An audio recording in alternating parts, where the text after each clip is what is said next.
Welcome to the CISA Education Hub Live, and we come to you every second Wednesday at 2:30, and we talk health, fitness and sport. Today I've got Dr. Durandt with me. I'm going to introduce him in a second, and we're going to be talking about polarized training in cycling.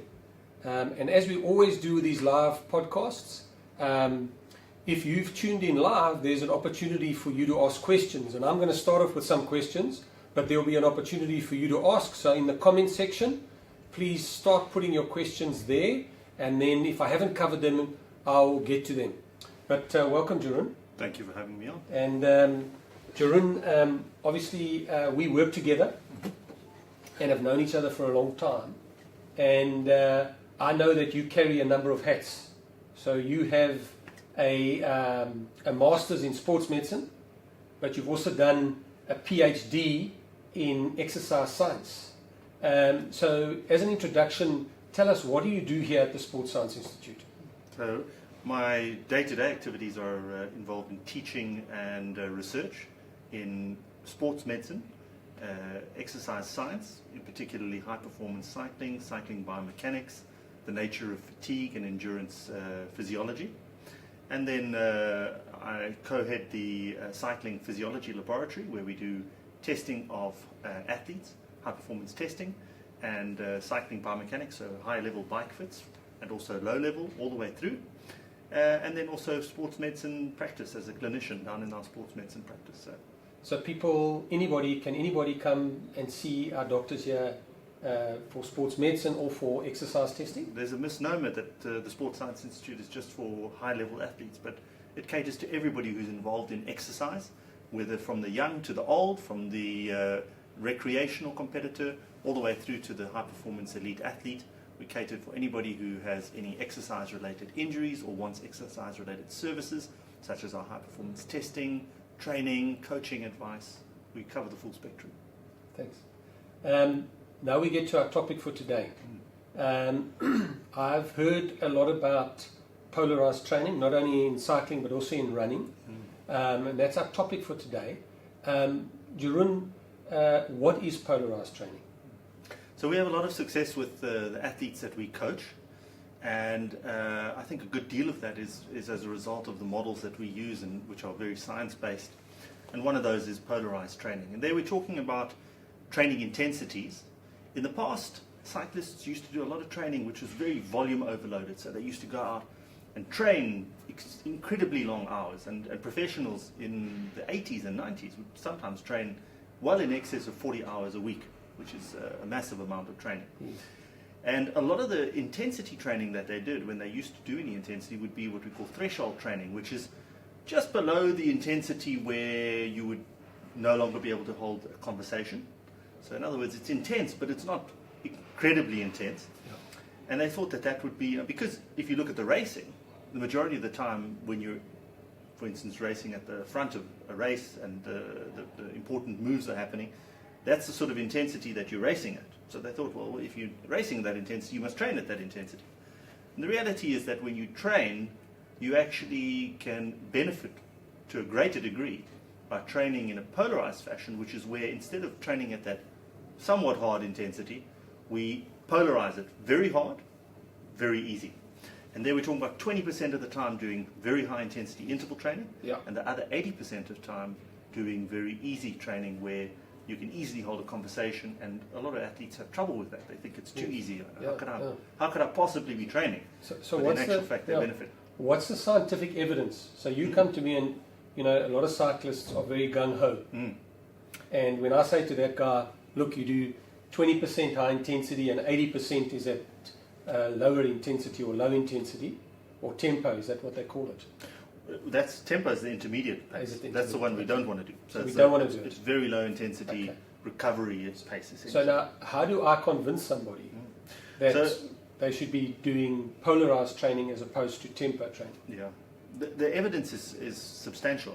There are a lot of research studies which have looked at polarized training and looked at retrospectively looking at what athletes have done and comparing a cross-section of athletes, and the athletes that have done polarized training are better than the athletes who haven't. But I mean, probably the best study was one by Craig McNeil and Angus Hunter and colleagues from the University of Stirling in 2012. They took a group of athletes. They trained them for 6 weeks in a non-polarized model, in other words, a threshold model, where they did 45% of their training at threshold intensity and the remainder at easy. Yeah. And then they did a batch of tests before and after those. And those guys improved about 3 or 4% in 40-kilometer time trial, peak power output results. And they randomized them, so some started with that model, some polarized, and the others the other way around. And the guys and then when they did the polarized training, they did 20% of the time high intensity, and the other 80% very easy training. Yes. And those athletes improved. Well, when they did that, they improved 8% and 9% respectively in their peak power output and 40k time trial. So more than double the improvement that they achieved on the threshold-based training program. So, if we had to talk to your non-elite cyclist out there, and they haven't been using polarized training effectively, what difference could it mean to their performance in a real context? Substantial. So when we talk about a peak power output improvement of 5-6%, we're talking about being an also-ran and moving through to being on the podium. It's that substantial.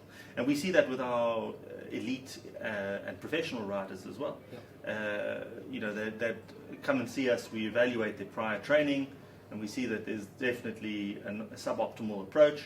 We implement a more science-based plan, and subsequently they have some of the best results that they've ever had in their careers. And they're astounded, but yes, to us it's not astounding because we know that it works. Yeah. And I know that the athletes that you work with, you do a lot of monitoring with them. So obviously you can tell when they are adapting well to this type of training or if they're not adapting. Yes. For your man in the street, and I know a lot of cyclists love their gadgets, how are these guys meant to be quantifying the intensity of training? So you can go from the super simple method, which is just perceived exertion, and there, if you look at a 0 to 10 scale, we're talking about 7 or 8 out of 10 and above would be your interval training. And those intervals can be short duration, 1 minute maximal efforts, right up to 20 minutes of sustained, pretty much as hard as you can go effort. And then your recovery will be very easy, below 5 out of 10. To give that sort of a quantification in terms of how you feel on the bike, when you're doing those intervals, it's above the pace at which you can hold any conversation. So you would literally be able to say 2 or 3 words before having to take a breath. If you can say a sentence, you're training at too easy an intensity. So you're doing threshold work probably. So for a guy that doesn't have all the gadgets, he knows what to do. For a person that does have the gadgets. So the next step up from that is a heart rate monitor. Yes. And if you're looking at heart rate, we're looking at about 85% of your maximal heart rate and above. If you're looking at a power meter, then you can do laboratory testing. We can identify your peak power output. We're looking at 80% of peak power output or above, or functional threshold power, where you're looking at above functional threshold power for all of those intervals. So a lot of the elite guys that you work with, we see them coming in here every day. Not every day the same guy, but I'm saying we see a lot of the guys coming in and doing peak power output tests here. What is the benefit of doing a test like that? So the first time they come into the lab, what we're looking for there is we're first of all identifying any strengths and weaknesses that they've got. You can always build on your strengths, but it's great to eliminate your weaknesses. Okay. And in the lab we can see where certain areas of their physiology may need to be targeted. We also then use the data to quantify their training zones accurately. So we give them a heart rate set of zones, which in our training we use a 5-zone model. And we also give them a 5-zone power-based training prescription. Okay, so and that helps them identify where they should be training more accurately. And then in the long run, we also, because it's standardized, testing in the field is fraught with many different variables that can affect the result. So in the laboratory, you've got very standardized results, and that allows us over time to really accurately quantify the improvement. And that for athletes is great, because then they can really see how their work has gone into benefiting them in an objective fashion. And just on the heart rate, is there any benefit in that athlete doing a PPO here in the lab as opposed to doing one on his bike? So there on are, a watt bike? Or? yeah, the benefit in the lab is, as I said, it's a controlled environment. Yes.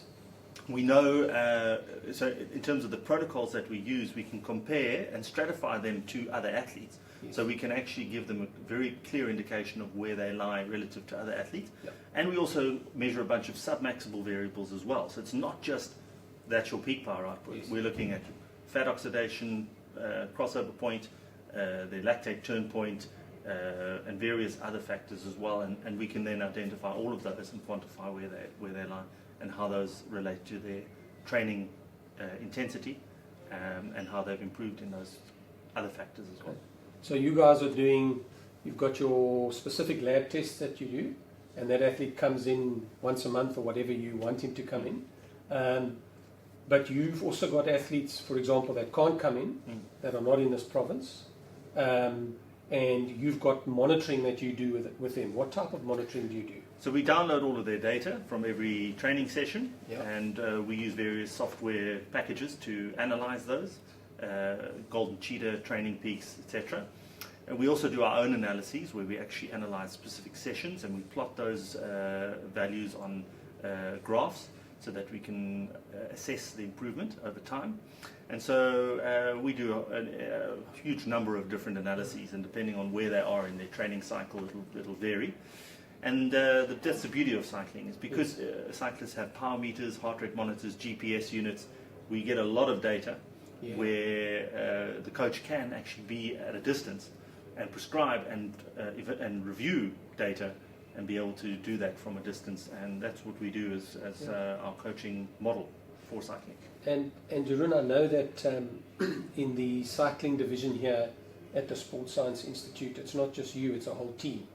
We have a team of physiologists, so we have lab technicians, we've got cycling biomechanists, we've got coaches, we've got biokineticists to do strength. It's one of the big areas where we've improved cyclists in recent years is by enhancing overall strength and conditioning. Yes. So we have a specific program, a strength program for cyclists that they can attend here in the Institute, and they do that twice a week. We can also prescribe that if they happen to live somewhere else.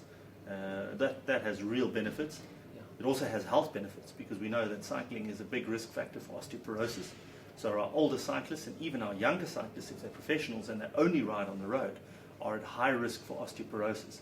And there are a number of studies that have been published in recent years that show that the risk is substantial if you're only riding on the road. Yes. And by incorporating resistance and body weight and weight-bearing exercises, you can actually reduce that risk or even overcome that risk. But you have to incorporate that strength training in your overall conditioning. And from what age should you incorporate that strength training in your conditioning? There used to be this misnomer that you shouldn't do strength training when you're in your youth. You know, we used to go when right. we were young that it Exactly. stunt your growth or Yeah. something like that. There's absolutely no science to that at all. So when an individual starts taking part in structured sport, there's always a potential risk of injury, either overuse injury or Yes. traumatic injury. So strength training can actually be commenced, early on in puberty, and Yes. that actually will reduce the risk of injury during the time when they're critically vulnerable. Because when you're growing rapidly, that's when a lot of those big joints are unstable and put you at greater risk for injury. So they can actually start participating from an early age. I see quite a lot of schoolboys coming in here, and I see they do group training in the endurance lab. At what age, if I'm a father and I've got a son who's interested in cycling and he's showing a little bit of potential, at what age should I seek some professional advice? That's a question we get a lot. And we generally shy away from offering somebody who's in their junior years a very rigorous, structured training program. That doesn't mean that they can't involve science in some way in their training. And so what you're referring to is exactly what we like to see, is group-based training where they are interacting as a group. They're getting the social interaction. They're competing with their peers, but they're not rigorously being prescribed from a day-to-day, following a particular program, which can lead to too early a specialization and can lead to burnout at a later stage, and then they might not reach their potential. But participating in group training out in the field, so going for group rides and basically racing each other, and then coming in and doing, for instance, in our endurance studio, a structured but nevertheless fun and interactive training session is what benefits them. And I've had quite a few parents ask me about the training load. For example, a lot of riders are in primary school but very keen. Yeah. Is that a question you get asked a lot? Yeah, the overall training load when they're in their teens, we don't really want to place a huge training load on them. Yeah. They've got other commitments, they've got their education that they have to be concerned about. They're also growing, so a lot of energy goes into the growth of the individual. They also need time to interact with their peers because they're growing from a psychosocial perspective. And so if you do too much endurance training, that tends to take time away from those other activities. That's really the key. In terms of how much they can tolerate physically, that depends on the individual in terms of their own development, on their own genetics, and also on their prior training history. So as you've already had an exposure to a training load, then you can build on that safely. And the main thing that we emphasize is to keep it fun. So the training should be fun, the participation should be fun, and not necessarily overly focused on results. It's not about getting the medals, it's about learning to develop the skills that you need at a later stage. So participating in multiple different forms of the sport. So in cycling it will be track, road, mountain biking, a little bit of enduro or downhill racing. Enduro is becoming popular these days and builds skills. And that way they enjoy the sport and they don't feel that pressure to perform at an early age when it's inappropriate. Durandt, you've had the privilege of testing some of the best cyclists in the world. I know you even travelled overseas to test some top cyclists. From my point of view, we've got some great cyclists in South Africa. A question to you is, what's the difference? Why aren't we producing more of those top elite performances? Is it just the logistics or is it a combination, just from an interest point of view? I think a part of that is the number of people that participate in the sport. It's only a sector of our population. Cycling, if you look at it in Europe, is really a blue-collar sport. The kids from all different backgrounds and socioeconomic levels take part in the sport. South Africa, the history of cycling has been much more that it's been a sport of the affluent. And that's somewhat to do with the costs of purchasing a bike. Traveling to races, keeping that bike maintained, etc. And hopefully, as we start to see cycling being taken up by less affluent groups, we'll start to see a greater percentage of the population. And we're already seeing that. I mean, if you look at the Dimension Data professional team, they've got a number of African cyclists, black African cyclists, guys like Nicholas Dlamini, previously Songezo Jim, etc., who are really performing at the top end of the world tour level. And over time, we'll progressively see more and more of those athletes coming through. We need to develop grassroots cycling. We need to ensure that we have more athletes participating, and eventually that will translate into more athletes achieving at the very high end of the sport. Durandt, you get a lot of requests for people from other provinces and even internationally wanting information around what we've discussed, but in a bit more detail. I know that you are launching on the 4th of May, Friday the 4th of May. I know you're launching a course that people can do online in cycling. Correct. So we see a lot of athletes want to know more about the sport, about the physiology, about the science. We also know that there are a bunch of amateur coaches out there who may be coaching a school team, they may be coaching at a club level, and they often are restricted in the number of resources and especially quality resources that they can get hold of. So what we decided to do was put together a package of information basically for either the enthusiastic cyclist or a coach who wants to actually learn more about various aspects. And we've got a course that has 8 modules where we cover everything from the basic physiology of cycling through to periodized models of training, planning high-intensity training. We've got specific sessions that we incorporate in there, sample documents and examples of how to structure a training program. We cover cycling biomechanics and bike fit in that. So we cover the full spectrum. That'll give anybody who's an enthusiastic cyclist or coach science-based information and a course that will really take them up a level in terms of their understanding of the sport, training and coaching and the physiology of cycling specifically. Great. So the good news is that That course will be online. So if you go on the 4th of May, if you go to cisaed.com, that course will be launching on the 4th, and there's an intro video, so you can go and see exactly what it encompasses, what's in the different modules, and you work through it at your own pace. Durandt, I know you're a busy guy, so I'm appreciative of your time. Been great having you. I'd love to have you on again, or one of your teams, so thanks for your time. Thank you. It was great being on.